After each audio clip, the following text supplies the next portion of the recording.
This is TVC News at 7, reaching you live from our headquarters here in Lagos, Nigeria. Let's begin from the nation's capital, where the Court of Appeal Abuja Division has upheld the judgment of the Tribunal, which sacked Governor Abba Yusuf of Kano State. A three-member panel of justices, led by Justice Oluyemi Osadebay, had sacked Abba Yusuf on the 20th of September by declaring 165,663 of his votes invalid because they were not signed or stamped by the Independent National Electoral Commission. The governor's votes were then reduced to 853,939, while those of Nasir Ganuwa, his All Progressives Congress rival, remained at 890,705. In a swift reaction, the All Progressives Congress says the people of Kano State are satisfied with the court verdict. The party assured they will not betray the trust reposed in them by the people. And according to the Constitution, you have to belong to our political party. You have to be sponsored by a political party before you can contest an election. So the Court of Appeal has ruled that he was not a member. Therefore, the issue of even counting votes did not even arise, because he was not supposed to be a rightful candidate. And also the votes that they have rigged were fished out during the tribunal, and then they were declared null and void. So the Court of Appeal has also upheld that particular decision of the lower court. So all that has to be said about the judgment and what have you, our leader has already mentioned it. My main concern now is the expectation of people of Kano State, on myself. The expectation of those that have the belief in me, particularly the national chairman, whom I serve as the deputy governor, and he find me worthy.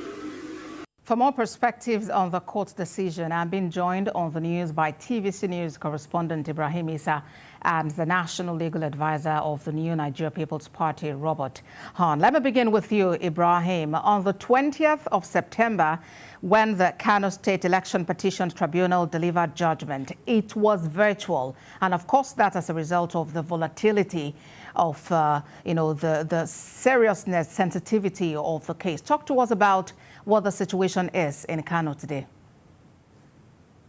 Well, I can barely hear you, but as you can see from behind me, I am standing on Zoo Road, one of the most busiest roads in the heart of Kano metropolis. And as you can see from behind me, there are vehicular movement, which means Kano hustle and bustle continues despite the appeal court ruling. Kano has been relatively peaceful even before the appeal court ruling, probably because the joint security forces in the state had signed a peace pact between them and political parties, and the political parties have laid down modalities. They have shown commitment that they will actually work in tandem with the peace pact that was signed, that whoever the appeal court rules in his favor will not come out to jubilate, or rather, whoever the appeal court rules not in his favor will not come out to protest. Probably that was the reason why Kano is currently enjoying relative peace despite the appeal court ruling. Oh, my next question is to Robert Hahn. How is your party, the NNPP, reacting to the appeal court judgment that has now sacked the governor? Our party is a law-abiding political party.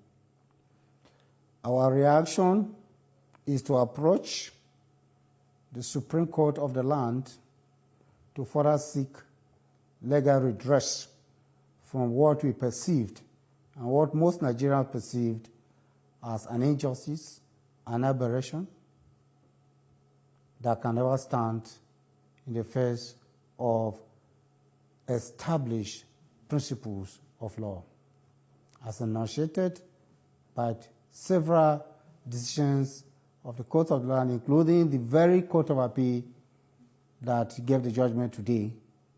And we are hopeful that Supreme Court will for once clear and clean and save the face of the judiciary and further entrench the confidence of Nigerians in the judiciary. That's our reaction for now. As it stands, Mr. Horn, we know the Supreme Court has already ruled on the fact that IREV is only like a viewing portal at best. It's not necessarily where election results are collated. And if we go by the votes that your candidate, the candidate of your party, polled in that election as against the candidate of the APC, by the time you deduct, what was not stamped and signed by INEC, you would have 36,766 votes left. How does your party hope to work around this to ensure victory at the Supreme Court? Well, that was not even the consideration or the reason for the judgment of the Court of Appeal this afternoon. The reason for the decision of the Court of Appeal was that Abba Yusuf was never a member of NNPP. So therefore, he's disqualified under Section 177, paragraph C, and 177, subsection 2 of the 1999 Constitution as amended. That was the reason for the decision. The issue of deduction, the issue of IREF, all other 9 issues that were submitted for determination by this court were not considered. Remember that I must tell you that the appellant submitted 9 issues for determination by this court. The court, in its own wisdom, pick and choose 3 issues, major one of which is the issue of disqualification, that he wasn't a member of NNPP as at the time he contested and at the time he participated in the election that was held on the 18th of March 2023. That was the anchor of the judgment of the Court of Appeal, not on the issue of IREF, not on the issue of 165,663 votes, no. Not even on the issue of stamping or non-stamping, signing or non-stamping, signing of ballot papers.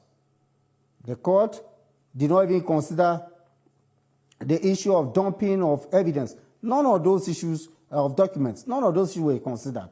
What the court considered was that he was not a member of NNPP as at the time he contested and won the election on the 18th of March 2023. That was all. The NNPP would be appealing this decision at the Supreme Court? Of course, we will be appealing the decision at the Supreme Court because Section 177C, on which the Court of Appeal anchored its judgment, talk about membership of a political party. Now, before you are qualified to be a member, to contest for governorship election, you must be a member of a political party and must be sponsored by that political party. That is the law. Right, now, okay, then we wish your team the best as you go ahead. We thank you very much for talking to us. The National Legal Advisor of the NNPP, Robert Horn, and our correspondent in Kano State, Ibrahim Isa, thank you for joining us on TVC News at 7.